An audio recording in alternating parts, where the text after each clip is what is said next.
doon sa press con na yon.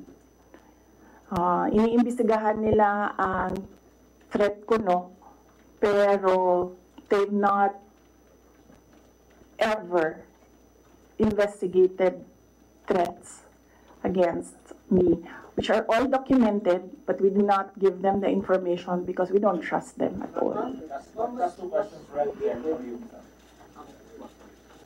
Ma'am, kasi sabi po ni mga congressman po, ma'am, kasi parang contrived lang daw yung threat ninyo. Parang it's just an imaginary threat. Like for example, si Asidre nagsabi na imaginary daw yung threat ninyo, unlike doon sa sinasabi na threat daw yung inyong threat to the First Family and Speaker Romualdez. So what's your take on this po? Kasi parang dinidismiss po ng mga congressman na kayo po ay nagkaroon ng threat sa inyong buhay. Parang sinasabi nila, hindi naman, parang imaginary lang yung threat ni Vice President as of